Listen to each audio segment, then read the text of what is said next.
Hi, Aquarius, Sun, Moon, Ascendant, or Venus. This is Dane, and I'm going to be doing your May 16th, 2022 full moon reading for you.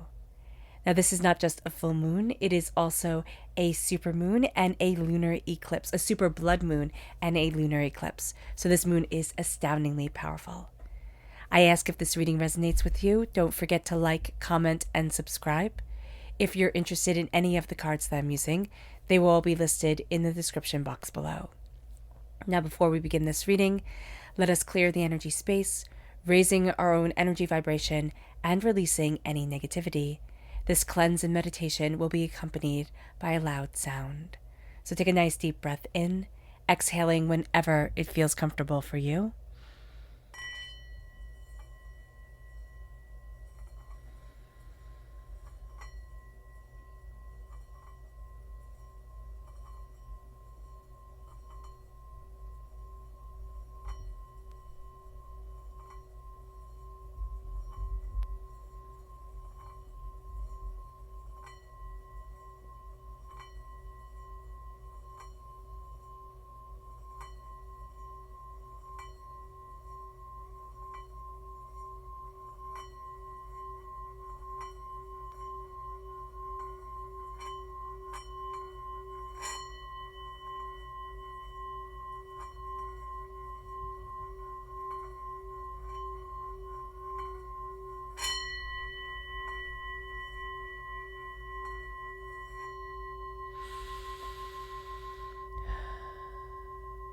Releasing all negativity from the body like storm clouds, letting yourself feel calm, centered, and at peace as we enter into this safe and loving space. Now, this full moon and lunar eclipse bring the earth directly between the sun and the moon. In this brief moment of alignment, the sun's radiance, which symbolizes the ego and all that is immediately visible in our world, courses through the earth and into the moon, which is the domain of the internal, of the invisible. The moon carries our history, and because the sun's light is shining on that history, it is going to reveal suddenly and profoundly a truth that has been hidden, something that has been kept held back from us. This is now coming into the light, and it's going to kind of rock us, Aquarius, and it's going to have us looking at things very, very differently than we have before. So let's dive deeper into this. Let's see the energy that we need to be mindful of during this moon. Angels and spirit guides, show me clearly. Guide this reading and show me clearly. It's the Five of Pentacles. The Five of Pentacles is a poverty mentality. It's a sense of, I don't have enough. I don't get to be wealthy, prosperous, abundant like others do. Where is this coming from? Why is this defining us? And why are we fighting this? Why do we even have this thought? Acknowledging it, realizing it. This can come from a loss that we've experienced, where there's almost a fear of, if I accumulate that which is really dear to me, I could lose it again.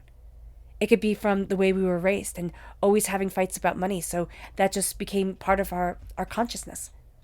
We need to look at it now, and we need to release.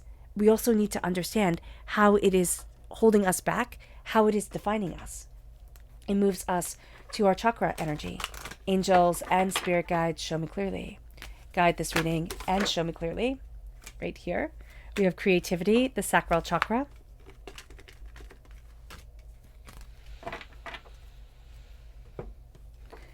This is a time to let ourselves be creative, to let ourselves open up the door and let the energy flow through. Let ourselves think of things differently and powerfully and personally for us. And as we start to do that, we start to become more creative in our day-to-day life, in what we desire, in how we are constructing ourselves and what we are looking for. Now let's see what the moon has to say. We're going to be doing a Celtic cross using the moon cards. Angels and spirit guides, show me clearly. Guide this reading and show me clearly, angels and spirit guides. Angels and spirit guides, show me clearly. Guide this reading and show me clearly, angels and spirit guides. Angels and spirit guides, show me clearly. guide this reading and show me clearly. Angels and spirit guides. Angels and spirit guides, show me clearly. Guide this reading and show me clearly. Angels and spirit guides. Angels and spirit guides, show me clearly. Guide this reading and show me clearly. Angels and spirit guides. Angels and spirit guides, show me clearly. Guide this reading and show me clearly. Angels and spirit guides. Angels and spirit guides, show me clearly. Fantastic. So we're going to turn everything over all at once.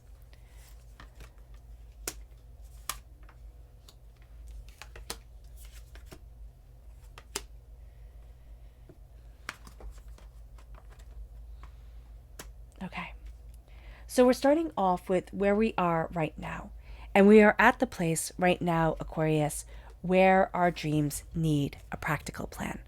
And I'm almost seeing, not almost, I am seeing hesitance around giving our dreams a practical plan, around saying, this is how I'm going to implement my dreams, because we get distracted and we give it a practical plan, and then we get distracted by everything else that needs to be done, that it's calling our attention. We're actually putting ourselves last. And Spirit is saying, why? Why are we putting ourselves last? Now it is time to see ourselves and claim what we want and what we need from our lives and for ourselves. Our challenge is wisdom. Our challenge is to be wise with our energy and our time and the advice that we give ourselves. We can be wise with others. I'm just seeing it as we're having a hard time being wise with ourselves and taking, pearls of wisdom that are given to us and moving forward with them and saying, yes, this makes sense. This is where I need to be. It brings us then to what we're focused on. And we're focused on a time of healing. We can feel that time of healing is needed. We can feel that we need to open up to this energy and to what we want and what we need and where we need to be. A time of healing is all around us. We can feel it. We just feel it. And it's so interesting. This full moon is in Scorpio, right? And with this full moon in Scorpio, we dive deep into our feelings. We dive deep into our emotions. Everything needs to have meaning and everything needs to have significance. We don't want shallow relationships, shallow connections. So when we're embracing a time of healing, we are embracing a time of really diving deeper. And we have to be able to be patient with ourselves, because as we're diving so deeply, we are pulling up a lot. We are pulling up a lot. And the energy that's grounding us in the past is peace. We want to find the peace that we knew once upon a time. And this could be when we were really small. This could be when life was just so much simpler. Or this could be before, there's responsibilities weighed on our shoulders and life was just fun and carefree. We're looking for that peace again. We're also looking for that joy and that expanse and that connection. It brings us to our strength, which is our confidence. Our confidence is our key to success. And this is a time where we need to embrace that confidence. Remember, this lunar eclipse has the sun's light, going through the moon, going into the moon, right through the earth. And we are looking at our confidence of where we want to be. The sun is the ego. How do we shine forward? How do we embrace what we want and who we are and what's important to us? How do we take our confidence and say, this is me? That is also going to be something that's challenging. Yes, it's our greatest strength, but it's our greatest strength because we're working so hard at it. It brings us to our near future, which is fear. We fear coming out of the cage. We fear letting ourselves fly. We fear so much that is outside of our control. And yet we fear never flying at all as well. And staying small and staying quiet. And missing our voice, missing our chance. It brings us to our suggested approach. And that is a new romantic cycle is beginning. It's looking at things and saying, okay, out with the old and in with the new. It is time to find balance. It is time to find harmony. It is time to say a new cycle is starting in my life and for me. And what we need to know is that we need to be focused. Is that our third eye is opening. And that we need to focus on what we want from our lives and for our lives, which brings us to our hopes and our fears. And we hope that a fiery climax is approaching. We hope for this passion, for this change, and we fear it as well. It's like, okay, well, if I have this, then what next? So letting our fiery climax approach, letting our potential, our fire, our brilliance come forward, that's going to be something that we greatly want. And yet, again, we're afraid of. It brings us to our potential. Our potential future is resilience, is the fact that we are so much stronger than we think we are. We're carrying our world tree on our back. We're carrying our hopes and our dreams and our desires. It's also time to release them, to say, this is what I'm planting, this is what I want, this is what I need for me. It brings us to our tarot energy, which begins with angels and spirit guides, show me clearly. Guide this reading and show me clearly.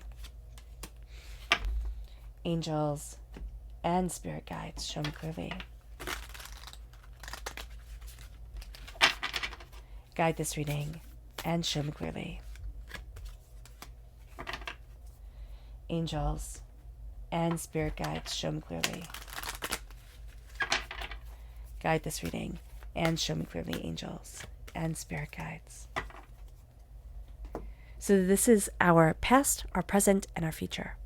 It begins with the Four of Pentacles. That makes perfect sense. It's a good card to have in the past.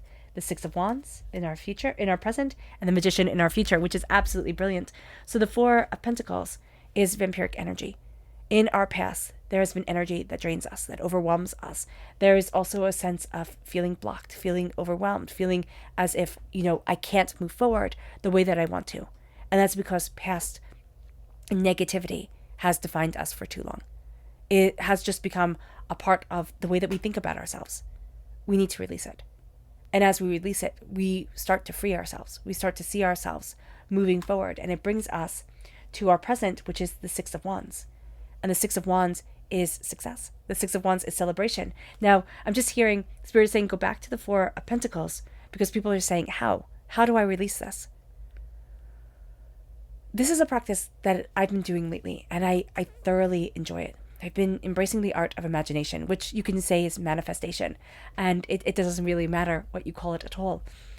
But just visualizing yourself being successful, being what you want in your life, having what you want in your life.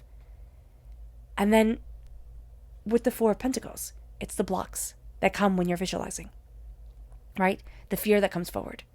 What if I lose it all? What if I never find somebody to love me? What if I'm not going to be that success that I want to be? Those type of fears. Or what if things aren't going to work out? Those type of fears, and say, okay, why is that there? Who put that in my mind? Why am I afraid? Why do I need to control? And that's coming from our past. And so we're starting to release. And as we're doing so, the Six of Wands in our present is saying, celebrate yourself. Celebrate yourself. Surround yourself with happiness. Even if we're not surrounded in happiness, it's like, okay, I'm changing my mind. I am embracing what I love. I am embracing happiness. Instead of saying, oh, I have to do this, it's like, no, I want to do this. I'm moving forward in success. I am happy and prosperous and bountiful and, just powerful. And all of a sudden, once we start to imagine it, once we start to see and say, okay, what does that feel like? How can I be that? How can I surround myself with that? We start to raise our energy vibration. We start to guide ourselves forward, and it brings us to our future, which is the Magician, which is letting our light and prosperity and success shine. It's letting ourselves become so much more than what we had imagined. And that's opening up a door in a way that we didn't think possible. And it's like, yeah, this is where I need to be. This is who we are. This is the magic shining forward. It brings us to our subconscious Lunar energy. And that is, the energy is gaining momentum. It's in the void. It's in the nothingness. It's in the quiet that we're going to see ourselves really starting to gain power, gain insight, gain ideas. The energy is gaining momentum. We're going to be surprised where it leads us. And it's in the quiet. Again, it's in the void. It's in the place that we don't think holds anything. It holds everything. It moves us to our subconscious chakra, tarot energy, which our past is the Nine of Wands. We've been through battles, hurts, pains, disappointments, and we've come out stronger because of it. We have headaches, body pain. There is something here where the past is playing too much of a role on our present, and we need to look at that. And we need to say why. Why is it slowing us down? It brings us then to our subconscious present self, and that's the Three of Cups. Who are we surrounding ourselves with? The Three of Cups is love and connection, right? It's the people who celebrate us, who build us up, but it is also the people who were supposed to celebrate us and rip us down. And so we're looking at the Three of Cups, and we're saying, what is the narrative that is going on in my mind? Is it the people who love me, or is it the people who couldn't stand by me, who couldn't love me? And how am I connecting? How am I connecting with myself? And how am I letting this define me? And it brings us then to our subconscious future energy. And it's the Six of Wands again, coming forward. That's our present energy and our subconscious future energy. And the Six of Wands is celebration, success, prosperity, holding our head up high and being proud of who we are. It moves us to our subconscious energy to be mindful of, and it's the sun. The subconscious is saying to us, we're afraid of what lets us shine. And we are. We're afraid to let ourselves shine. This is also an energy, okay? When the sun is coming up, I'm just hearing, be mindful of the sun. It's either, if you have, one child and it's a boy, or two children and one's a boy, like, look at the boy a little bit more, okay? Like, pay them just a little bit more attention because they need it right now. This can also be if you have children, or if you're a teacher, or, even if you're just, if you're running a business or just working with people. This is the person who doesn't seem like they need any praise. They're always just doing their own thing. They need attention. They need you to connect with them. So this is just saying here, like, make that connection. Be mindful, because this person who always looks like they have everything together, they need that shoulder to lean on, or just to know that you're there. That would also be more than enough. They might be like, oh no, I'm fine. Be all gruff about it. But they need to know that you're there. And then we have our subconscious chakra energy, which is communication. It's the third chakra. Embracing our communication, embracing, talking even with ourselves, saying, this is what I need. This is what I want. This is what's important to me. And just being open and honest. That's going to be really powerful to say, okay, this is where I'm headed. This is what I desire. It's a sense of connecting with the words. It could be through journaling as well. All right, Aquarius. I hope this reading has resonated with you. I wish you nothing but light, love, peace, and happiness. May harmony always be with you. I am sending loving, healing energy to each and every one of you. I love you all, and stay safe. Let's end this reading with a meditation, a clearing away of negative energy, a raising of our positive energy, as we embrace the power, intensity, and brilliance of this moon, of this lunar eclipse, of this super blood moon, of ourselves, and the power that it's invoking. So take a nice deep breath in, exhaling whenever it feels comfortable for you.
May you move forward in peace and in harmony, Aquarius. And may you have a blessed moon.